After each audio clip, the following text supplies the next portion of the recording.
Salut à toutes et à tous, bienvenue dans le club de sport en France, un club qui, vous le voyez, a fait peau neuve pour cette nouvelle année, nouveau décor. Pas nouvelles émissions, même si celle-ci va être un petit peu spéciale pour inaugurer ce début d'année. Nous recevons une belle équipe de la Fédération française de football américain, surtout pour aborder la nouvelle saison.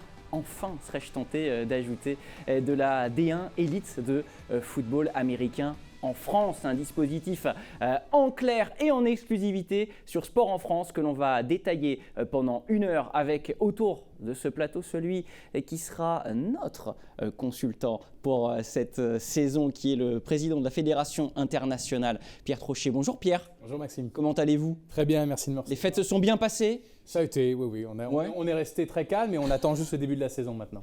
Avec grand plaisir, nous aussi, pour aborder cette belle saison et les protagonistes de ce championnat de France. Sacha Memran nous accompagne. Bonjour Sacha, vous êtes, vous de votre côté, général manager des Blue Stars de Marseille. C'est exact. On vous retrouve pour cette émission. Vous ferez partie évidemment des éléments moteurs de cette saison de première division. À vos côtés, celui qui nous a tenus en haleine avant cette émission par son humour et ses humeurs, Arnaud Coineau. Bonjour Arnaud. Bonjour Maxime. Vous êtes général manager des Molosses d'Asnières sur Seine. Tout à fait. On a donc quelques franciliens sur ce plateau. Et nous avons aussi le champion sortant qui est présent via son président Benoît Sirouet, Thonon-les-Bains. Bonjour président. Bonjour Maxime. Comment allez-vous? Très bien, heureux d'être parmi vous et on inaugure ce nouveau plateau. Donc Et oui. C'est bien. Et on est content de le faire avec vous, ainsi qu'avec Paul Durand qui représente, c'est écrit sur le sweat, le flash de la Courneuve, ancien quarterback de l'équipe de France et maintenant dans une carrière de dirigeant. Ça vous plaît Paul? Bonjour Maxime, c'est un autre travail, une autre manière de voir le foot, mais c'est très intéressant. DS, directeur sportif de cette équipe du Flash de la Courneuve, qui est le club historique, on va dire, le club le plus titré au niveau du nombre de casques de diamants. Le club le plus titré, on peut le dire, c'est des stats. Après, voilà, ce n'est que des stats.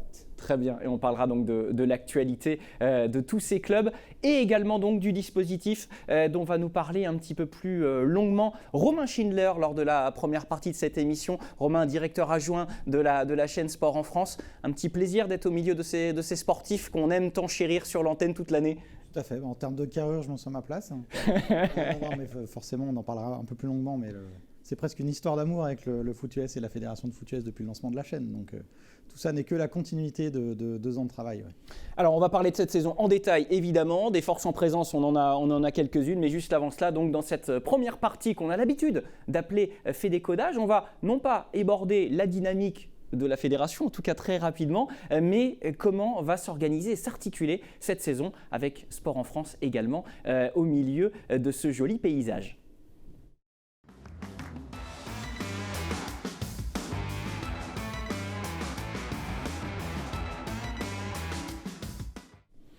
Saison 2022, donc de retour, enfin, après un titre 2019 qui fut le dernier attribué avant l'arrivée du Covid. Une saison un petit peu évidemment particulière, singulière, qui va débuter le week-end du 12-13 février. Tiens Pierre, clin d'œil, c'est le week-end du Super Bowl. En fait, on fait une transition États-Unis-Europe, quoi. Exactement, c'est le grand week-end du football américain en France, notamment avec le lancement du championnat. Et puis, bien entendu, l'événement planétaire qui est le Super Bowl qui sera à suivre le dimanche. Alors, vous êtes directeur de la Fédération internationale, président depuis décembre. Vous êtes aussi directeur du développement au sein de la Fédération française. Pierre, on va sonder évidemment les membres de ces clubs, mais ce retour aux affaires là, j'imagine qu'il était très attendu et que tout le monde est dans les starting blocks. Au-delà d'être attendu, il est essentiel. Il est essentiel pour nous, c'est le cœur de nos licenciés, de nos arbitres, de nos entraîneurs, c'est la passion des associations de la 3FA. On a eu déjà l'occasion de regoûter un petit peu cette ambiance du terrain, notamment sur Sport en France avec le match de l'équipe de France contre la Finlande qu'on a vécu ensemble.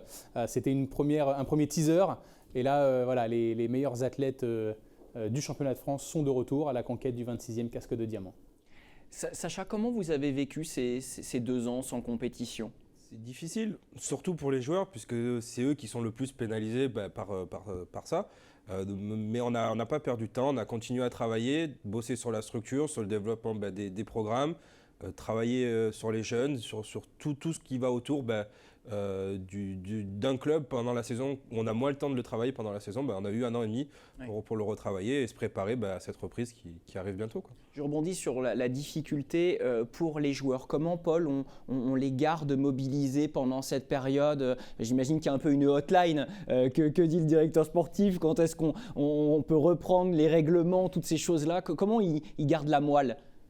Ça a été très compliqué. Forcément, les joueurs, ils s'entraînent parce qu'ils veulent jouer. Donc, compliqué de leur donner ce qu'ils veulent. L'idée, ça a été de leur faire comprendre que le football américain, c'est un sport qui a une grosse préparation. Donc, voilà, si tu comptes pas arrêter le football américain l'année prochaine, entraîne-toi, continue à te préparer et sois prêt dès que le match pourra être joué, quoi. Donc, ça a été un peu le discours. Ça n'a pas été d'une grande réussite puisqu'on a perdu beaucoup de licenciés évidemment, mais on a un bon retour là depuis septembre, donc ça c'est plutôt positif. On a eu le mot qui a été employé par Pierre tout à l'heure de nécessité. En tant que président, Benoît, comment ça a été géré économiquement? Alors, une fuite peut-être de licenciés, probablement, et puis aussi tous ceux qui vous accompagnent au quotidien. Comment ça s'est traduit économiquement pour la pérennité des clubs, et notamment des gros clubs comme le vôtre? La première mission qu'on s'était fixée, nous, c'était de garder du lien avec le tissu économique qui nous entoure. C'est très important, parce que, on n'a pas répété ce qu'a dit les autres intervenants, mais sur les licenciés, mais garder du lien avec les partenaires, même de créer de l'activité extra-sportive avec eux pour garder fort ce lien, parce que sans support économique, c'est très difficile de redémarrer. Donc ça, je suis assez fier, en tout cas à ton nom, de pouvoir dire qu'on a réussi à cet exploit. Ça n'a pas été simple, mais on a vraiment réussi à garder l'essentiel de nos moyens, et puis surtout on a réussi en parallèle, c'est à avancer avec le projet du club, le projet associatif et économique. Et ça a été, je dirais, ces 2 années, on nous a permis vraiment de nous concentrer, non pas sur le sportif, mais sur cet aspect-là, de construire un projet, de le réadapter, parce que le Covid a ses impacts, mais aujourd'hui je suis assez fier de pouvoir dire que le club est pas plus fort qu'avant, bien évidemment, mais en tout cas, il est solide et très solide, je pense. Arnaud, est-ce que c'est le constat que vous avez pu faire? Vous, je crois qu'au Molos, la crise elle a été assez forte en termes de développement, les structures d'entraînement. Comment vous avez passé ce gros trou-là? On a appris à travailler différemment. On a plus travaillé à distance lorsqu'on avait moins accès au terrain. On a créé du contenu multimédia, des vidéos de coaching qui permettaient aux gars de rester actifs, D'accord, du de tuto, s'entraîner de leur côté. Ouais. Ouais. Même si on a beaucoup de contenu disponible sur Internet, on a créé nos propres contenus. Ça parle un peu plus aux joueurs. Et puis, on a également travaillé la structuration, puisqu'on avait plus de temps, enfin, on avait moins de temps sur le terrain. Donc, on a pu se concentrer aussi sur les projets clubs, continuer à structurer l'association, avec en tête de revenir sur le terrain, justement, pour continuer à performer. Le terrain, on va en parler parce qu'on a évidemment tous envie de tourner cette page. Je voulais prendre un petit peu le pouls de la situation, mais on avance et on essaye en espérant que la crise soit effectivement plus derrière nous que devant nous. On y aspire avec cette saison de D1 qui va débuter donc à la mi-février.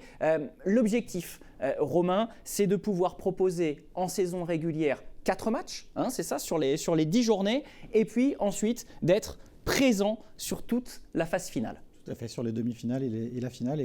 Et ce qui est intéressant avec la Fédération de Foot US et avec Pierre, avec qui on est en contact depuis quasiment le lancement de la chaîne, on a fait le premier événement en 2019. La chaîne s'était lancée au mois de mai. Donc la Fédération de Foot US a vraiment fait partie de ces fédérations qui nous ont aidés aussi à faire grandir le projet de sport en France. Et nous, on est toujours dans la même philosophie, comme on fait avec les autres sports. C'est construisons quelque chose from scratch, d'une page blanche, et si on d'écrire une histoire ensemble. Alors effectivement, l'année dernière, on a tous eu un peu l'herbe coupée sur le pied parce que ce projet-là était déjà dans les cartons et plus que dans les cartons pour l'année dernière. Et puis, il y a aussi que Sport en France est la chaîne des sports US français, quoi. Aujourd'hui, on a la Betclic Elite, on a la Ligue Magnus et ça fait plus que sens d'avoir ce projet avec le foot US. Donc le sport US a toute sa place sur Sport en France. Pierre, qu'est-ce qui a prévalu dans le choix de Sport en France, au-delà d'avoir on appelle ça un tuyau, nous, de diffusion des matchs, un canal de diffusion, d'associer l'image à celle de Sport en France, Pierre, pour quelles raisons? Romain en a parlé, il y a un match dans nos ambitions, il y a un match dans nos méthodes de travail. Il y a aussi la possibilité d'offrir une flexibilité dans nos contenus. On a fait le choix au sein de la 3FA de vite se tourner vers des nouveaux médias, vers du podcast, vers des non-live contents, si on commence à rentrer dans la sémantique US. C'est le bon moment. C'est le bon moment, puisqu'il y a d'autres sports US, donc on va commencer à prendre la sémantique. Et de fait, c'est intéressant d'avoir en face un canal et notamment une structure qui nous permet également d'exprimer cette créativité. Donc c'est le bon choix. Alors, créativité qui va aussi s'exprimer par des contenus additionnels, autres justement que ces simples matchs. Je crois qu'on est en plein tournage d'ailleurs d'émissions avec quelques-uns des protagonistes de ce plateau. Exactement, on a Lucas Nico qui est déjà sur la route avec une petite équipe technique pour nous faire découvrir cette France de la 3FA. Puisque nous avons 3 disciplines, le foot américain, le flag et le cheerleading, chacun avec des publics différents, avec des ambitions, avec des équipes nationales, avec des événements d'envergure. Donc c'est une famille riche de contenu, d'émotions, d'expériences, et donc c'est important et plutôt intéressant de faire le tour finalement de France. Et puis on se retrouvera ici, Maxime, de temps en temps pour faire le point sur le championnat, les stats, les meilleures actions jusqu'à la finale.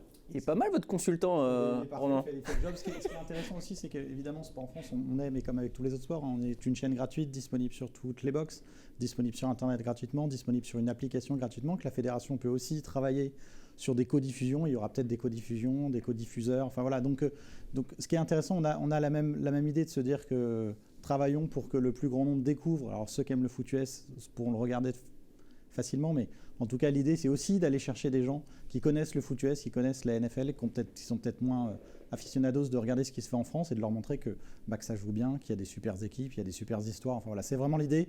Et c'est ce qu'on fait depuis le début. On a fait le match en Finlande il y a quelques temps qui a bien marché. Et c'est ce que, on en discutant avec la fédération, je leur disais, on est dans les moyennes de ce qu'on fait avec la Ligue Magnus, ce qui est juste génial parce que la Ligue Magnus, ça va faire 2 ans qu'on construit avec eux. Et que se dire que sur un match, on arrive déjà à capitaliser, à faire connaître Sport en France comme un canal de diffusion, c'est qu'a priori, on a tous à peu près tous les gens sur ce plateau dans le projet, quoi. Vulgarisation, expertise sera un peu l'objectif pour assimiler tous ces publics-là, Pierre, pour cette première saison. Il y en aura pour tout le monde. La découverte pour les gens qui vont juste zapper sur leur box ou sur l'application. Et puis surtout des histoires liées à nos athlètes, liées à nos assos, à nos coachs, à nos arbitres, à nos entraîneurs, puisqu'ils ne sont pas que des joueurs de foot américains. Donc voilà, aussi une partie très expertise dans notre communauté. Aussi des humoristes, ouais. Accessible à tous. C'est important ce que dit Pierre, si vous avez regardé un peu le foot US sur la chaîne, c'est que l'idée, c'est pas de mettre de côté les gens qui connaissent ultra le foot US, de faire un truc trop vulgaire, voilà, de vulgarisation trop grande. C'est d'essayer de trouver le juste milieu, et c'est ce qu'on fait sur la Ligue Magnus. C'est, voilà, on décrypte, on explique, mais on n'est pas non plus, on ne prend pas les gens par la main de A à Z. Et aux commentaires, on retrouvera Peter Anderson qu'on avait eu. J'allais vous demander. Voilà, vous devancez mes questions. Qu'on avait eu Peter qui avait commenté le match en Finlande et qui est très habitué à commenter le foot US. Pistol Pete et donc avec Pierre Trochet, voilà pour le tandem aux affaires. Et vous évoquiez donc cette nécessité aussi d'aller vers la découverte. Sacha, Paul, Arnaud, Benoît, un mot pour celles et ceux qui découvriraient, qui auraient cette image de la complexité des règles qui pourrait être un peu rebutante. Qu'est-ce qui donne à voir, voilà, qu'est-ce qui peut donner envie au premier abord aux gens qui vont découvrir sur l'antenne ce spectacle qu'est le foot américain? Peut-être profiter du spectacle d'abord, avant d'essayer de comprendre les règles qui sont forcément un peu plus compliquées que les sports auxquels on est habitué en France. Profiter du spectacle, souvent les clubs travaillent pour avoir des organisations, des shows, essayer d'apporter quelque chose un peu différent de ce qui se fait dans le sport en France en général. Donc peut-être profiter de ça dans un premier temps, puis dans un second temps, essayer de prendre le temps de découvrir le sport. Les clubs en France, peut-être aller voir un club en local pour un peu mieux appréhender les règles et la discipline. Et puis ça va le faire au fur et à mesure, il faut du temps. 200 clubs, hein, je parle sous votre contrôle en Exactement, oui, 220 associations affiliées au sein de la Fédération française de foot américain. Pour commencer à prendre le pouls effectivement pour celles et ceux qui voudraient franchir le pas. Et c'est souvent ça aussi, c'est qu'on permet aussi de s'approcher du concret. On voit des fois le football américain aux États-Unis, ça paraît presque filmique parce qu'il y a beaucoup de rendez-vous comme ça, assez lointains. concrètement, la pratique, non seulement elle est possible, mais elle est disponible en France. Il y en a partout en France, Ouais. le maillage est quasi complet. Avec, bien évidemment, on va mettre en avant cette année le championnat élite, puisqu'on est là pour ça, mais 3 divisions nationales, des championnats territoriaux dans chaque région, des championnats jeunes, des championnats aussi accessibles via le flag football, le cheerleading, donc Et, la possibilité de rejoindre un club partout. et 25 000 licenciés avant le Covid, ce qui était un record. Donc on aspire évidemment du côté de la Fédé à retrouver ces standards. Le championnat, vous l'avez dit, on va le voir avec le calendrier, on va l'aborder, comment il s'organise. Eh bien tout simplement, on part sur un principe aussi de conférence, conférence avec des clubs du Nord, du Sud qui vont s'affronter en aller-retour lors de la phase régulière. Vous l'aurez compris, 12 clubs, donc ça fait 10 matchs, 10 journées. Donc sur cette phase régulière, on la voit. Cette conférence, ouvrez bien les yeux quand même, on va vous la zoomer un petit peu. Donc conférence A, club du Nord, on en retrouvera La Courneuve, Thonon-les-Bains, Asnières-sur-Seine, Villeneuve-Gascq, Amiens, Saint-Ouen-l'Aumône, finaliste sortant, Saint-Ouen-l'Aumône, de ce championnat. Et en conférence B, les clubs du Sud, Grenoble, Perpignan, Montpellier, Marseille, Toulouse, Aix-en-Provence. 10 journées pour chaque conférence. Chaque club donc, de chaque conférence qui se retrouvera en aller-retour. Et puis le premier de chaque conférence directement qualifié pour les demi-finales. Et ensuite, les deuxième et troisième de chaque conférence qui s'affronteront, c'est ça, Pierre? Exactement, on appelle ça les wildcards, comme Ok. aux États-Unis. Match sec. Un tour de qualification, match sec. Waouh. C'est les playoffs, crunch time, comme disent les Américains. C'est l'heure de la qualif, on joue la saison sur un match. Ça, c'est chaud pour le casque de diamant, donc qui lui se déroulera le 9 juillet. C'est entériné et ce sera la 26e édition de ce casque de diamant. On a hâte. Ce qui est intéressant en plus dans ce format, c'est le format resserré. Si on est sur 5 mois, honnêtement, on peut s'intéresser du début à la fin au championnat, les suivre. On n'est pas sur une saison ultra complète. Et du coup, pour Sport en France aussi, c'est bien parce que voilà, ça fit sur la saison. On terminera la saison de Sport en France sur le casque de diamant. Donc, en termes de storytelling, c'est le mot à la mode dans le sport, à la télé, c'est plutôt chouette. Impatience, Arnaud, au moment de se lancer, de découvrir un peu déjà ces conférences et puis ces rencontres. On regarde un peu l'agenda. Qu'est-ce qu'on attend, le derby, la Courneuve? Très impatient. Oui, on joue la Courneuve en journée 2, mais on est concentré sur la journée 1. Ouais. Ça fait 2 ans qu'on n'a pas eu de véritable match. Donc effectivement, on est très impatient, que ce soit les bénévoles autour du club, le bureau, les joueurs, les entraîneurs. On est tous très impatients de commencer. Alors, Pierre, question, alors c'est pas une question qui fâche, mais qui est liée à l'actualité. Le protocole sanitaire, il a été validé, entériné. Quid de ce que devront passer comme message ces messieurs à leurs troupes? Oui, on va tout simplement suivre les directives gouvernementales pour le sport, rien d'exceptionnel, avec bien évidemment le test des joueurs, l'ensemble des gestes barrières, avec une petite particularité notamment liée au foot américain, c'est le poste de quarterback. Oui.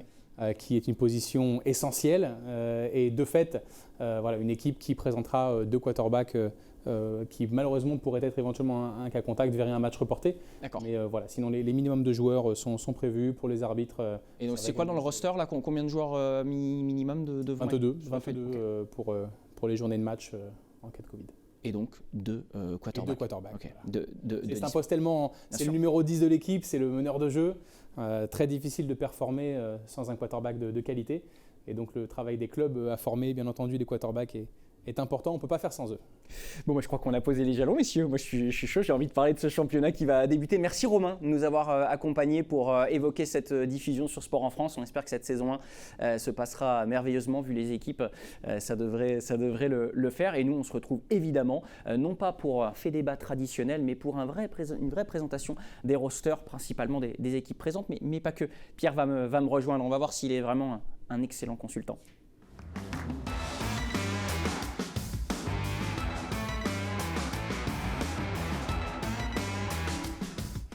Petit tour de passe-passe pour cette deuxième partie, puisque Pierre Trochet a enfilé son costume qui est le même, mais de consultant Sport en France. On va donc pouvoir parler de ces rosters, de ces équipes qui vont nous accompagner sur cette belle saison sur Sport en France. Pierre, je vous propose de commencer notre petit tour de table par le champion sortant. Honneur à Benoît. Oui, à jamais les derniers, mais on n'espère pas à jamais. C'est surtout l'expression qu'on ne veut pas entendre, notamment à Thonon. Benoît, avec ce titre de champion glané sur nos antennes, on le rappelle, face à Saint-Ouen-l'Aumône, on en avait profité. L'excitation, elle doit être aussi matinée d'un peu de devoir d'exigence, de toujours essayer de bien faire. Je ne pense pas qu'il y ait un club en France qui a envie de perdre tout le temps. Donc effectivement, on met toujours la barre haute ici à Thonon. Mais il faut bien se dire une chose, il y a 2 ans qui sont passés entre 2019 et la nouvelle saison. C'est une nouvelle saison, c'est une nouvelle équipe, 90% renouvelée. Donc on repart sur des nouvelles bases, mais des objectifs hauts. On espère bien sûr aller jusqu'à la finale de 2022. Ça, c'est au moins affiché d'entrée, évidemment. Ça veut dire que avec un effectif renouvelé à 90%, j'imagine qu'on parle la même langue aussi pour les autres équipes présentes ici. Ça veut dire que là, l'anticipation, avec le contexte qui est celui d'aujourd'hui, ça s'est fait sur quelle fenêtre d'ajuster cet effectif, de le construire? On le construit en fonction des départs. Je rappelle quand même que le contexte était compliqué pour les joueurs à 2 ans. Je donne un exemple, un joueur de 30 ans, en 2019, il a passé 2 saisons à ne pas jouer. Revenir à 33 ans ou 32 ans, rejouer. Donc c'était un travail d'échange avec les joueurs, de qui allait passer la main ou quoi. Et puis c'est un travail de recrutement. Et ça, j'ai la chance d'avoir une équipe autour de moi qui est formidable, avec Larry Logo à la tête de tout ça, qui a travaillé sur un recrutement large. On a fait un combine, donc une journée de détection en août dernier qui a attiré 25 talents, je crois, nationaux, et on en a gardé une 12aine. Donc voilà, on travaille comme ça, plus les apports étrangers qu'on va chercher, voire européens. Quand je dis étrangers, c'est US et européens. Donc voilà, c'est un mix de tout ça, et on essaie de construire une équipe qui va ressembler à ce qu'aiment les Black Panthers, c'est des équipes compétitives. Vous avez parlé de Larry, ancien head coach qui revient. Ce retour, comment il s'est fait? Pourquoi et comment? Avec Larry, c'est une vieille histoire. Il a travaillé très très longtemps à Thonon. Ouais. Il a amené les premiers titres en 2013-2014. Et puis j'étais toujours en contact. Il n'était pas très très loin. Il était du côté de Genève, avec l'équipe des Seahawks de Genève. Et puis c'était un contact régulier. Et puis le projet du club était un nouveau challenge pour lui. Il est bien tombé dans le contexte sanitaire où il fallait relancer l'équipe. Et Larry est un attireur de talent, je veux dire. Et pour un président de club comme moi, c'est juste du bonheur de travailler avec lui, parce que vraiment il gère tout l'aspect de la direction technique, et il sait s'associer avec les bonnes personnes. Et au résultat, ça fait des belles équipes, quoi. Donc c'est vraiment pour nous une plus-value majeure. Dans cette belle équipe ne figure plus le MVP de la saison 2012. Évidemment, Clark Evans, vous dites qu'il est un découvreur de talent. Ça signifie qu'offensivement, on s'est construit comment et avec qui? Il a la carte blanche sur le recrutement, donc c'est lui qui choisit les individus. Souvent, il choisit des personnalités qui fit bien, en gros, avec le milieu thononnais. Thonon, c'est pas Paris, ça reste quand même une ville assez presque rurale, je veux dire, quelque part. Donc, il faut avoir les bonnes personnalités, mais aussi des bons athlètes qui vont bien aller avec le reste de l'équipe. Donc là, voilà, il a carte blanche, et puis moi je valide, le comité valide, mais en gros, voilà, c'est lui qui a la manœuvre sur ça, et à chaque fois, historiquement, ça a toujours plutôt bien fonctionné. Et donc du coup, Benoît, Clark Evans, un des meilleurs joueurs du championnat, que tu as dit, qui passe le lac Léman pour rejoindre la Suisse, un joueur à l'impact aérien et au sol très important, puisque Ferrari, il a fini meilleur coureur du championnat au poste de quarterback. On verra cette année Bretton Jack, un Canadien de 26 ans, qu'on a affronté avec l'équipe de France à la Coupe du Monde 2014, qui a énormément de records, bien entendu, au Canada. Un profil similaire.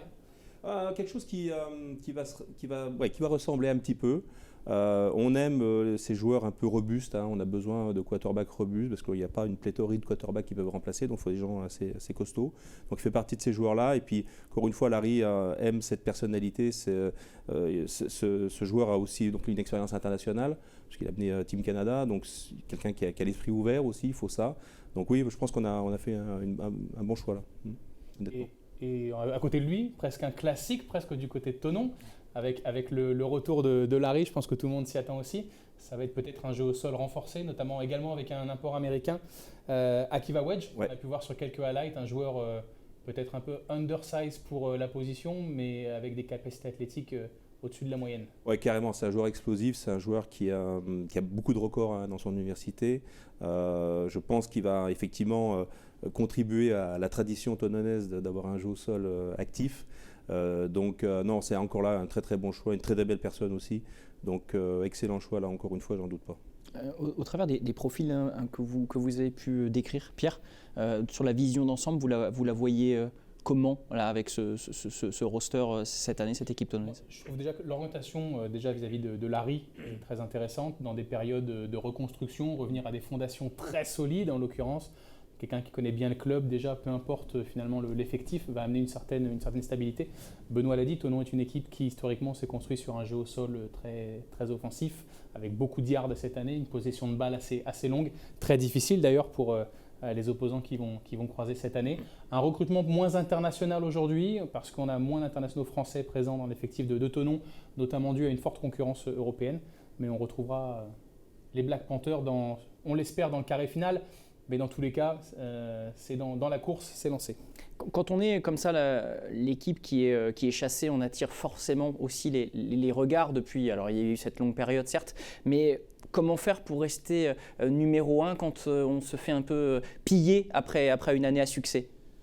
C'est ce que j'expliquais tout à l'heure un petit peu, en substance, c'est de faire des bons choix, d'être actif sur le domaine du recrutement. Et puis Thonon, c'est quand même je pense que je parle en présence de clubs ici historiques aussi, mais qui est une équipe qui a un palmarès, qui s'est attirée, qui une qualité de vie aussi, autour de, il n'y a pas que le foot, parce que les joueurs ne sont pas payés, ils ne vivent pas forcément de ce sport, mais voilà, il y a une qualité de vie, une activité économique forte, donc pour trouver de l'emploi, etc. Donc on attire des talents assez naturellement en fait, il n'y a pas besoin d'aller vraiment chercher, voilà. Le club est attractif, on va dire comme ça. Puisque vous avez sollicité le regard des autres, Paul, peut-être comment vous regardez cet adversaire dont vous allez croiser la route évidemment cette saison. Première journée. Ouais. J'aime beaucoup la région, c'est vrai. Un vrai politique, Paul, dites donc. Non, elle est très bien à Thonon. Alors après, ils ont une situation particulière, d'un territoire qui est peu peuplé, en tout cas de jeunes sportifs. Donc j'imagine que c'est pas facile. Donc pour ça que Ben parlait du recrutement pour eux est très très très important. Donc, j'ai hâte de voir ce que ça va donner et de pouvoir les rencontrer d'ici peu. Oui, d'ici peu, effectivement, on va s'attarder justement sur votre destinée, sur votre saison, Paul, à venir avec le Flash de la Courneuve. On le disait lors de la présentation, club historique, en tout cas l'un des premiers à avoir été en vue et qui a le record de casque de diamant, 11 titres remportés. Cette saison, de manière générale, comment vous avez vu l'évolution de ce championnat depuis que vous avez arrêté, vous ? De la densité est supérieure, la qualité? Alors j'avais repris le chemin des terrains en 2020, sur la saison qui a été stoppée, donc j'étais reparti en tant que joueur. Alors là on n'a plus de visibilité sur ce championnat depuis 1 an et demi, presque 2 ans. Donc ce championnat il va être très bizarre en termes d'anticipation, parce que on ne connaît pas le roster de nos adversaires, on n'a pas d'image d'eux depuis 1 an et demi. On est dans l'expectative depuis septembre, sur l'expectative de savoir est-ce qu'on va avoir un retour de licencié. Ça, on a commencé à le finir et on continue à le terminer là, pendant la pré-saison du mois de janvier. Et après, on va être dans l'expectative sur les 3 premiers matchs, je pense, de voir un peu, commencer à avoir des images de nos adversaires et commencer à comprendre où est-ce qu'on en est dans ce championnat. Mais c'est très frustrant de pas pouvoir anticiper.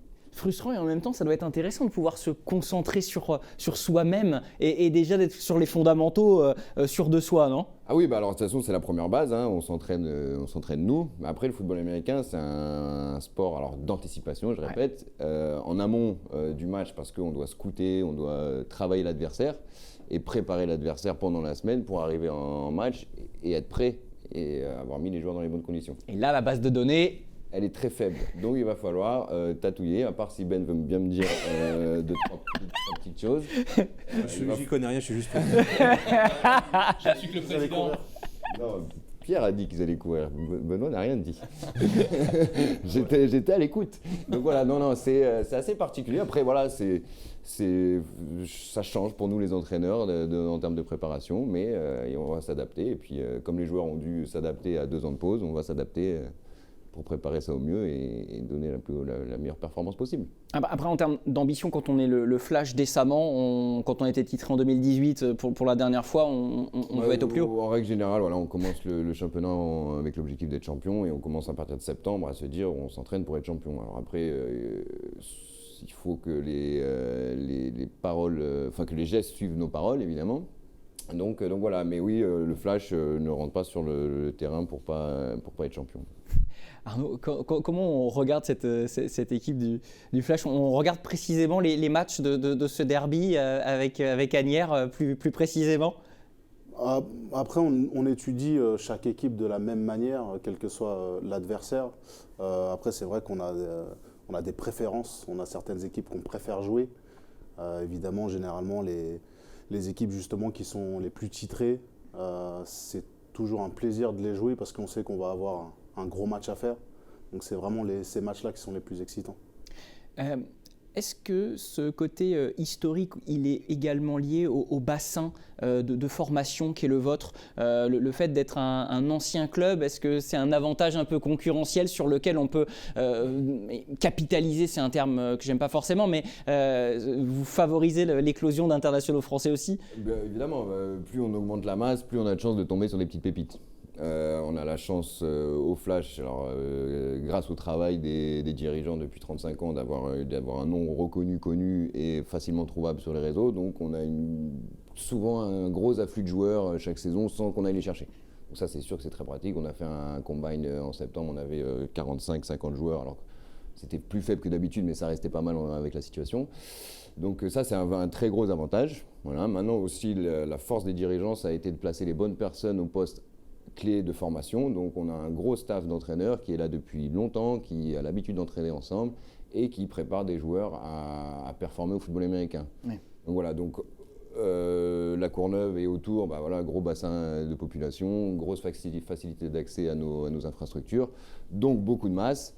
C'est une chance pour nous les entraîneurs et après il y a un gros boulot des entraîneurs de formation qui nous permet de sortir des joueurs internationaux ou enfin voilà.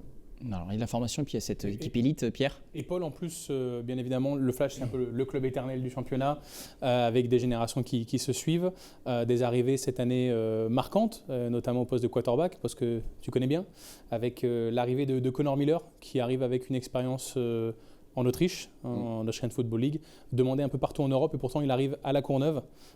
Quel est le profil de ce joueur qu'on attend comme un des piliers du championnat cette année? C'est un profil très intéressant pour nous, équipe européenne, parce qu'il connaît le championnat européen, il connaît la manière de jouer au foot en Europe, qui est complètement différente de celle qu'il a pu connaître en étant en première division américaine. Ce que souvent je dis aux joueurs quand je les ai au téléphone, c'est voilà, ça n'a rien à voir avec ce que vous avez pu connaître avant. C'est un tout autre monde, c'est limite un autre sport. Donc voilà, il faut que vous le compreniez, ça. Vous n'êtes plus dans le mode universitaire. C'est 3 entraînements semaine le soir, enfin ça. Donc ça c'est très pratique avec Connor parce qu'il connaît déjà ce fonctionnement. Donc ça c'est super. Il connaît aussi l'attitude, la première problématique des joueurs absents d'entraînement. Ça arrive, on est dans un sport amateur, ils ont des travails, des familles, donc des moments où ils ne peuvent pas venir aux entraînements. Et ça peut choquer des Américains quand ils arrivent pour la première année. Donc ça, très pratique. Ensuite, ultra coachable. Ultra motivé, donc vraiment que du positif avec Connor. J'ai hâte de le voir jouer sur le terrain. Tu dis coachable également. On parle aussi en équipe de France, on a vu un jeune quarterback de chez vous, Léo Crémades. Ça participe également à cette école de formation du poste de quarterback que tu connais bien. Léo, c'est pour moi, ça doit être le futur des quarterbacks français. La chance qu'il a avec l'arrivée de Connor, c'est qu'il va avoir une année supplémentaire dans le système du Flash pour apprendre le système sans avoir la pression de gagner absolument la saison, pour que sur les autres années, il devienne le quarterback titulaire. Donc ça, c'est très intéressant. L'autre chance, le monde est tout petit, c'est que Connor et Léo se connaissaient d'avant quand Léo était en high school en Floride. Donc ça match super bien. Connexion naturelle. Voilà. Pierre, une question pour celles et ceux qui découvrent un petit peu l'environnement, les règlements. Avec Connor, on parle d'un joueur import, n'est-ce pas? Import, qu'est-ce que cela signifie? Combien de joueurs import dans un roster? Est-ce qu'il y a des temps de jeu obligatoires, minimalistes ou minimum, pardon? Expliquez-nous tout ça. Eh bien, les équipes peuvent faire appel, notamment sur la saison, à des renforts extérieurs. Ouais. Des joueurs qui ne viendraient pas du championnat ou qui ne sont pas formés en France. 5 par équipe, dont 2 des championnats majeurs. Que sont les États-Unis, le Mexique, le Japon et le Canada. Bien évidemment, dans des postes clés qui demandent énormément de travail de formation et qui sont très impactants sur le résultat immédiat, c'est le poste de quarterback. On va retrouver le plus de joueurs imports, majoritairement liés, on l'a vu notamment avec des joueurs canadiens ou américains. Il y a des talents français qui arrivent, Paul en a parlé, et c'est important que ces joueurs-là participent aussi à l'effort de formation. Quand on voit quelqu'un comme Connor arriver dans le championnat français, Arnaud, on craint ou on se dit tiens, on aurait bien aimé la voir. Non, on craint pas, mais c'est vrai que ça va apporter quelque chose qui va se rapprocher de la perfection sur l'attaque flash, évidemment. Maintenant, non, on ne craint pas. Au contraire, c'est justement une adversité qui va être plus haute. Et au contraire, c'est très bien pour le championnat, pour les adversaires du Flash et même des Black Panthers, parce qu'on va jouer une équipe qui a un quarterback étranger, un port. Donc, au contraire. Non, très bien. Ce feuilleton quarterback, Sacha, il est réglé chez vous? Il est réglé. Alors? On repart sur les bases qu'on connaît. On a récupéré Caleb, qu'on avait déjà chez nous sur la saison 2020, si je ne dis pas de bêtises. Donc il avait fait 4 matchs avec nous, puis le Covid avait arrêté les choses. On était super contents avec lui. Humainement, c'est quelqu'un de top. Et sur un post-Covid comme ça, où on redémarre, on remet la machine en route, on pense qu'avoir de la continuité et savoir où on va, c'est important. Donc on repart sur Caleb. Il est arrivé juste hier ou avant-hier, donc il a fait ses premiers entraînements déjà, et puis voilà, on est très content de l'avoir voir. Et en deuxième import, du coup, on a Dustin qui vient de deuxième division universitaire. Dustin Burns, Okay. qui est offensive line. Donc on a décidé de prendre un renfort sur la ligne, parce qu'on pensait que c'était le point où on était un peu plus faible par rapport aux autres années. Dustin, qui avait eu, pour la petite anecdote, qui a eu la chance de jouer contre Joe Burrow il y a 2 ans ou 3 ans avant qu'il passe pro en NFL. Et donc voilà, Dustin qui était All-Pro, un super joueur dans ses catégories, humainement une super personne aussi, donc un super renfort sur la ligne. Donc des belles individualités, vous l'aurez compris, on va s'attarder un petit peu sur les Blue Stars. Maintenant, on attendait un petit peu d'en savoir plus sur ces positions phares, mais ce qu'on savait déjà, ce qu'on pouvait imaginer, c'est que défensivement, Marseille allait, comme on me l'a dit de manière un peu historique, être solide avec 6-7 défenseurs internationaux français. Donc c'est vraiment le socle commun, partir de ces bases-là. C'est ça, déjà nous le socle commun de notre politique sportive, c'est la formation, Oui. Puisque on va dire que 80% de notre effectif aujourd'hui, il a été formé chez nous, et il sort de nos catégories jeunes, et ça reste la politique sportive du club, former nos propres joueurs. On va très peu recruter à l'extérieur parce qu'on n'a pas forcément le besoin ni la volonté.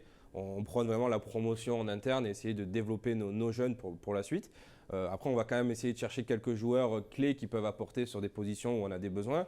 Donc on avait fait un beau recrutement donc pour la saison de 2021 qui n'avait pas eu lieu, mais on a eu la chance de garder tous ces joueurs qui avaient fait le choix de venir chez nous. On a la chance de pouvoir les garder pour cette saison aussi. Puis on a rajouté quelques joueurs, notamment Kefil qui est defensive back pour l'équipe de France. Donc ça permet d'avoir un renfort supplémentaire sur nos postes arrière. Et on a gardé globalement l'effectif qu'on avait les années précédentes dans la continuité du travail qu'on a fait jusque-là. Donc c'est important de se rendre compte. Ces imports sont ici pour apporter un peu la touche finale vers la performance. Mais on a des talents en France, on le voit notamment avec énormément de joueurs à travers les championnats européens, à travers des joueurs qui partent sur les circuits professionnels nord-américains aussi également. Et notamment, on a des exemples ici. On va apporter de la qualité sur le poste de quarterback parce que c'est vraiment un déficit français. Mais on a aussi beaucoup de talent en France pour le foot américain européen. Ce qu'on comprenait tout à l'heure au travers de l'exemple de Connor, c'est qu'il y a aussi une espèce de background qu'on demande. C'est-à-dire qu'on ne regarde pas uniquement des vidéos, c'est aussi la capacité à savoir former, à savoir donner des tips et à faire avancer un effectif. C'est un peu aussi le ressenti. Et puis d'installer souvent les joueurs américains, notamment sont dans le championnat aussi pour aller coacher sur les jeunes, chez les U16, chez les U14. Ça apporte une touche très attractive aussi pour les jeunes. Ça parle anglais, on est dans un sport nord-américain, c'est très sympa. C'est aussi un vecteur de recrutement. Mais beaucoup de projets s'inscrivent aussi dans des tâches étendues dans les clubs et pas juste pour venir lancer le ballon, mais également pour participer au développement des associations. Sacha, l'objectif pour cette saison, oui, vous nous connaissez, nous, la question journalistique, l'objectif de cette saison, l'ambition phase finale. Je pense qu'on le partage tous autour de la table ici, on veut tous aller chercher la bague. Je veux dire, on fait pas ce sport pour finir dernier ou finir en milieu de tableau, on joue tous pour aller chercher la bague, donc on va se battre avec mes collègues pour essayer d'aller chercher le casque de diamant fin de saison. Ouais, moi je la voulais la bague sur le plateau. C'est incroyable, il y en a qui l'ont quand même gagné ici et qui ne l'ont pas emmené. Sacha, c'est incroyable quand même que les collègues n'aient pas pensé. Quoi. Ça ne me concerne pas. Parce pas encore. Parce qu'on l'a toujours pas gagné. C'est pour ça que j'ai dit les collègues. C'est comme notre 3e saison en élite, donc on a le temps. Marseille fait partie de l'association avec une croissance assez fulgurante, avec un passage de la division 3 à la division élite finalement en quelques années. Mais malgré tout, avec un travail de fond important, beaucoup de bénévoles, président de la Guarda qui travaille très bien, Sacha, coach Bavong et ainsi de suite. Donc on est sur une croissance forte mais contrôlée et c'est intéressant pour le championnat. Ouais, avec cette volonté d'aller chercher l'élite vers le haut, hein, tout simplement, non pas se niveler, mais aller chercher la performance. Arnaud, c'est aussi votre cas, vous regardez ces équipes avec envie et en même temps vous boxez dans cette catégorie désormais. Objectif demi-finale aussi pour Asnières, Alors, à minima. effectivement, nous, l'objectif ne sera pas forcément d'aller chercher un titre, mais d'accrocher les phases finales, oui, d'arriver en play-off. C'est vraiment l'objectif cette saison. Alors, équipe formatrice, on le disait pour le Flash, vous aussi, ça vaut aussi pour vous, cet ADN. Il se traduit comment? Il y a un vrai passage des classes jeunes vers cette équipe élite, ça se fait beaucoup aussi? Les 3 clubs ici ont effectivement l'idée de bien former leurs jeunes pour qu'ils arrivent sur la section senior. C'est pareil pour nous. C'est super important en fait lorsqu'on est un club en division 1 d'avoir une bonne structure de formation. Comme le disait Sacha, les jeunes qui montent représentent la majeure partie de l'effectif. On peut rajouter des pièces, des imports, des transferts, mais c'est vrai qu'avoir cette base de U19, de U16 qui monte en senior avec une philosophie de jeu qui se ressemble d'une catégorie à l'autre, est très importante pour structurer son club et pouvoir se pérenniser justement sur le haut niveau français. Ce vivier, c'est notre idée aussi. Ce vivier pour créer, en tout cas trouver des prospects, des futurs prospects français, ça se matérialise comment? Alors, il y a des actions qui se font sur la ville. C'est souvent grâce au flag où on arrive dans les écoles pour faire découvrir l'activité. Ensuite, il y a des jeunes qui adhèrent à l'association et puis dès le plus jeune âge, ils jouent au flag. Et puis après, ils s'intéressent au football américain, donc ils prennent une licence football américain et ils continuent à jouer. Des fois, ils font les 2 activités au sein de l'association.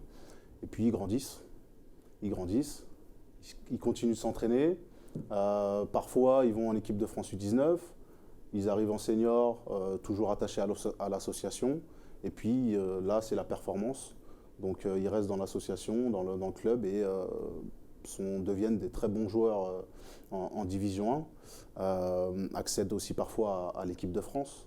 Donc on a pas mal d'exemples, nous, au sein du club, avec des athlètes qui ont participé dernièrement à la compétition de flag. C'est les championnats du monde, il me semble, où la France, justement, je crois qu'on devait rebondir là-dessus, où la France a fait de très belles performances avec pas mal de molosses dedans. Et la plupart de ces molosses qui ont joué avec l'équipe de France de flag sont également des joueurs de football américain formés au molosses, à la base au flag, tout petits, et qui ont pratiqué le football américain et qui pratiquent les 2 activités, donc à haut niveau. Et c'est vrai que ce sont ces joueurs-là sur lesquels on compte. Et qui performent en Division 1. Et cette identification au club, alors certes, elle est partie intégrante en Ile-de-France où le vecteur social est très très important, mais il est aussi inoculé par des éducateurs. Comment ça se passe chez vous? Typiquement, combien d'éducateurs et à partir de quel âge vous avez les enfants pour le flag?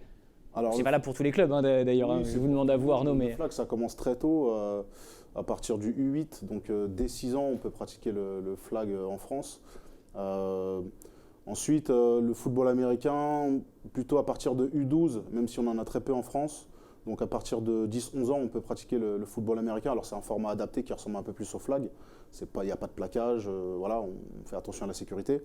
Je dirais qu'on peut vraiment jouer au football américain à partir de 14 ans en France, en U16. Où là, les plaquages sont inclus. Comme on a des championnats super intéressants en U16. PACA a un beau championnat, en Ile-de-France aussi. C'est des championnats avec des équipes qui ont des bons éducateurs et qui jouent de belles actions.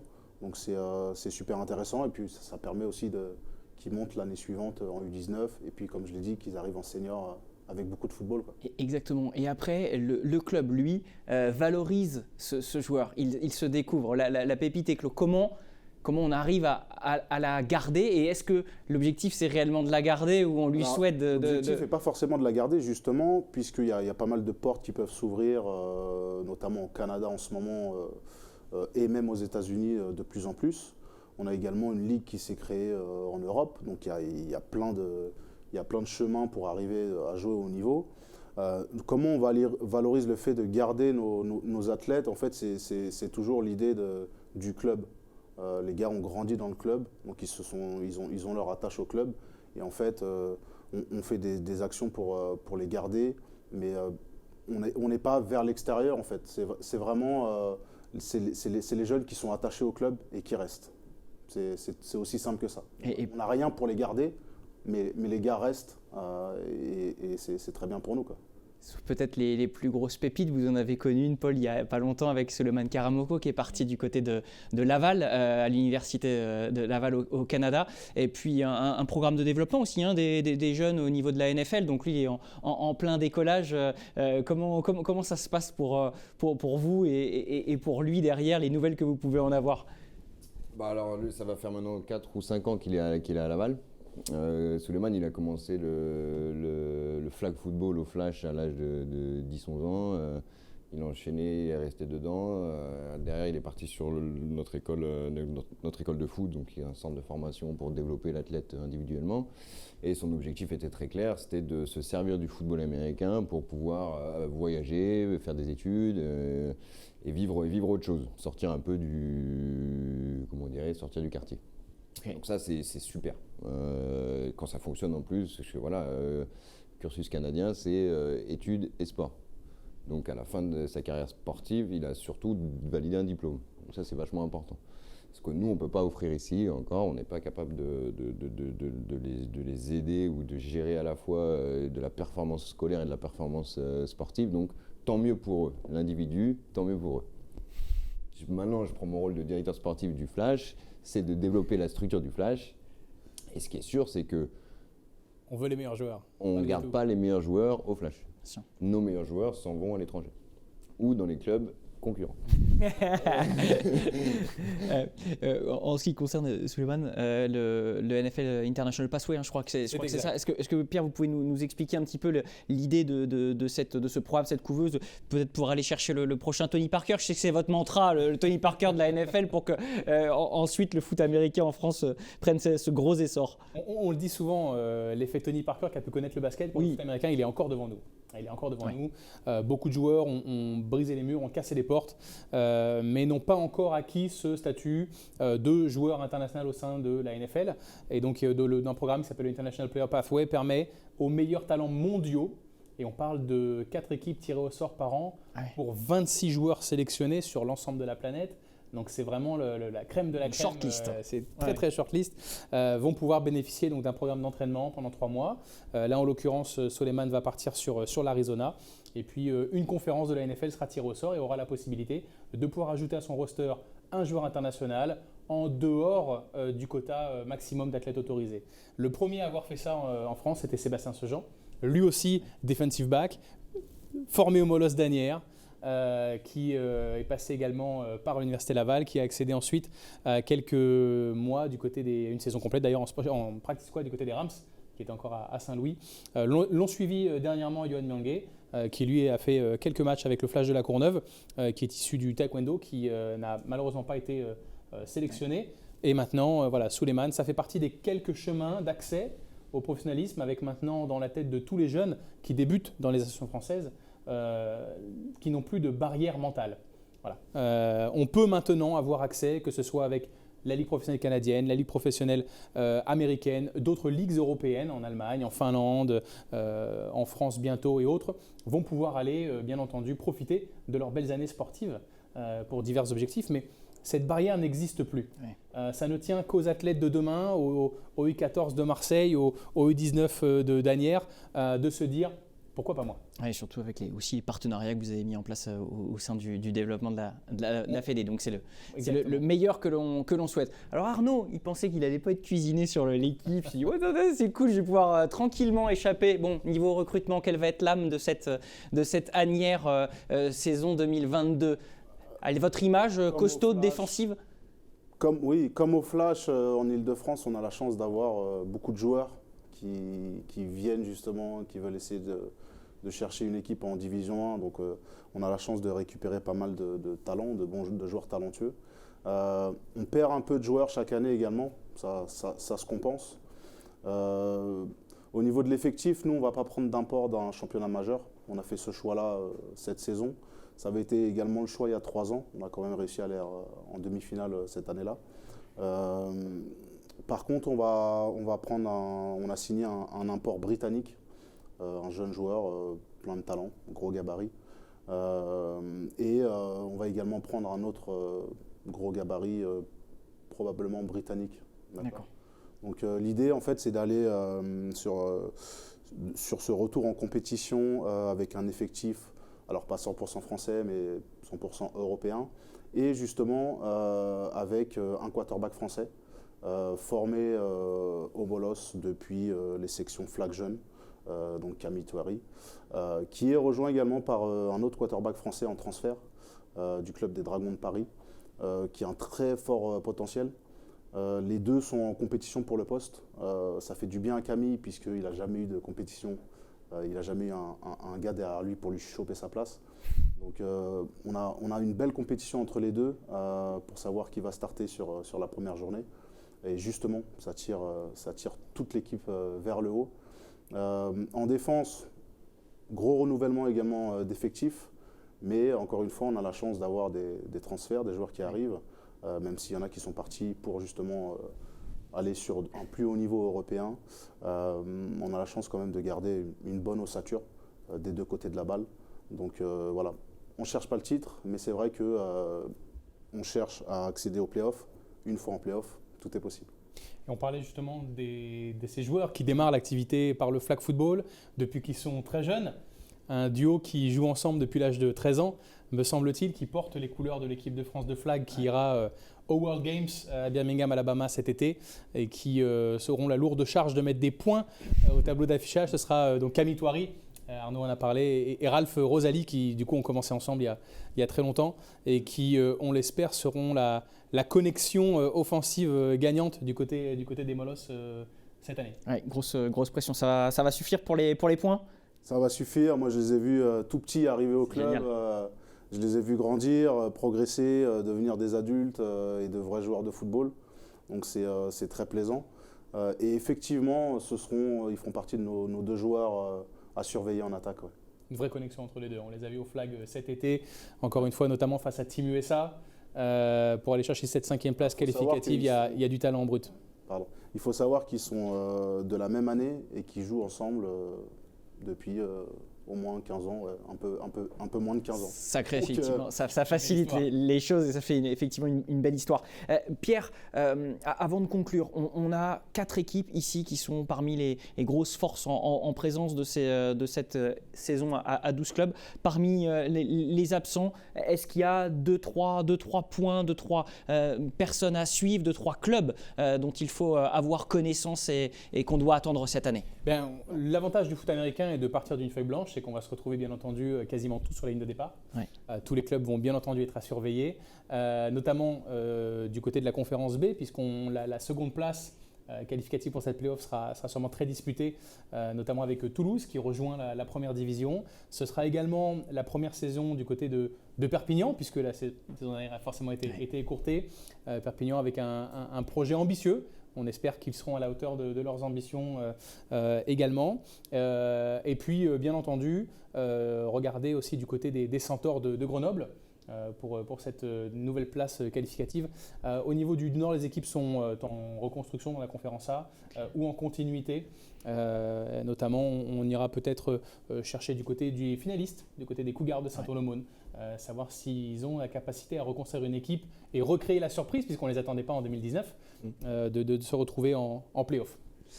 Black Panthers Flash pour notre premier rendez-vous, donc le 12 février à 19h sur l'antenne de Sport en France. Voilà pour ce premier gros rendez-vous. Merci messieurs de nous avoir accompagnés pour ce qu'on appelle dans le métier un petit anglicisme, mais aussi on a le droit, un preview de la saison, en vous souhaitant que cet exercice 2022 soit très très bon et qu'on puisse surtout être tranquille d'un point de vue sanitaire. Pierre, vous êtes chaud, je crois. C'est parti. Ouais, je vous lance officiellement. On va beaucoup d'attentes sur ce week-end.